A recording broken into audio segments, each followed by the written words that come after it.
พี่น้องอาจารย์สันไส้เจ้าของเพจสันไส้ทอกผู้คักแน่ทั้งด้านหมอลำเว้าพื้นหมอลำเลี้ยงต่อก่อนคณะใดนี่เรารู้เบิดรู้รายละเอียดที่ยิบพระเอกแต่ละผู้ละคนรายละเอียดไปถึงแดนเซอร์ไปถึงเรื่องภาษาอะไรทำไมเลี้ยงสูตรโอ้ยเราเป็นผู้คักแน่ทั้งด้านหมอลำเลี้ยงต่อก่อนหลายๆคณะพี่น้องเอ๋ยแล้วเพิ่นก็บอกว่า ปกติแล้วเราสิบ่ใครสิรู้เรื่องหมอลำซิ่งเรื่องวาไรตีปานใดแต่มื้อนี้เราผันมาออกว่าเว้าเกี่ยวกับผู้หญิงหมอลำซิ่งท่านหนึ่งพี่น้องเอ๋ยเนื่องจากท่านไปหยิบยกของเพจของหมอลำแฟนคลับ .com แล้วเสพแผ่วพราวแสงทองว่ามีคนมาตามกัดตามด่าอยู่บ่เซาคนมาด่าก็หลายแล้วก็เลยออกมาเว้าว่า เป็นหยังจังนำด่ากันจนป่านนี้ให้ถามแหน่ให้ถามแหน่สิเฮ็ดให้นางตุ้ยไปเลยติสิเฮ็ดนางเจ๊งไปเลยติเออนางผิดร้ายแรงปานนั้นติให้ถามแหน่เรายังมีลูกอยู่ดิลูกน้องเราก็มีเราต้องมีหน้าที่เลี้ยงผู้นั้นผู้นี้จะต้องทำร้ายกันถึงขนาดนั้นเลยเหรอเป็นคนไทยนำกันแล้วส่วนใหญ่ก็เป็นคนอีสานนำกันพร้อม เป็นหยังคือบ่ให้อภัยกันแน่คันสิถามว่านางผิดอีหยังนั่นน่ะเถียงกันบ่จบบ่สิ้นดอกบัดนี้นี่คนนั้นคนที่ว่านางก็บอกว่านางบ่จบบ่สิ้นเว้าอันนั้นเว้าอันนี้อยู่บ่เซาพะนะว่าฟังที่เห็นใจนางก็มาบอกว่าสาเหตุที่นางเลิกกับสามีก็1 2 3 4ก็เว้ากันบ่จบบ่สิ้นพี่น้องเอ๋ยอุ้ยเราเฮ็ด คลิปออกมาเว้าเกี่ยวกับแผ่วพราวแสงทอง2คลิปพู้นเดะประมาณว่าก็บ่อยากให้ไทบ้านทั้งหลายเนี่ยไทเฮาเจ้าคอยเนี่ยไปรุมว่าแล้วหยังกะดอกกะเดียเว้าพื้นผัวเมียเขาผิดกันนั่นน่ะ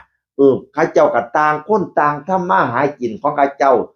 บางเที่ยมันก็อาจสิกระทบกระทั่งกันแน่ล่ะคันสิเลิกกันขาดบ่มีผู้ใดดอกมันเลิกกันขาดแล้วว่านั่นน่ะ ก็มีแนวกลับมาแซะมากันกระทบกระทั่งกันแน่ละพะนะว่านั่นน่ะแต่เรื่องของผัวเมียผมไม่ขอพูด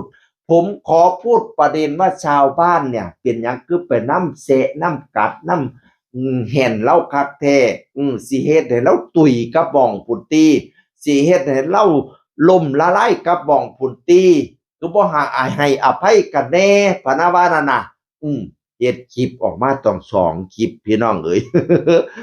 ประมาณว่ากะเสพแผ่วพราวแสงทองหลับพี่น้องเอ่ยเราก็บอกว่ามันมีคนคนหนึ่งเนาะที่ตาม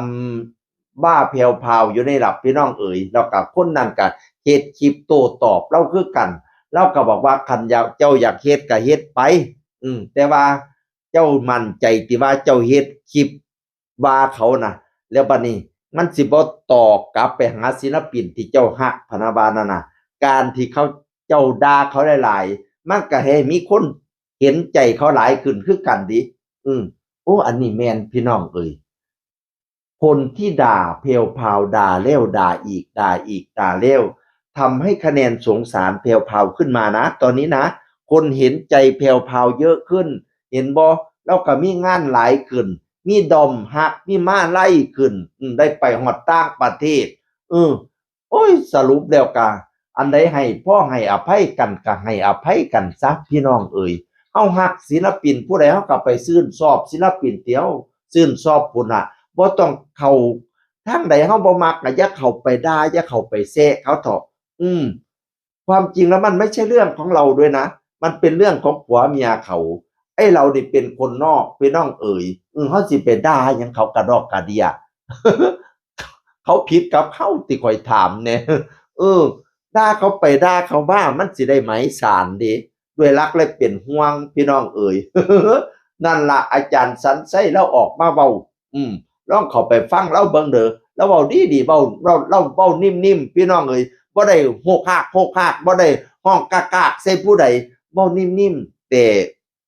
มากด้วยเหตุผลลองฟังเบิ่งเด้อข้อยก็ถ่ายทอดได้ส่ำนี้ล่ะจากเสียงอื่นคนเก่ามาเว้าสู่ฟังสวัสดีครับสวัสดีครับ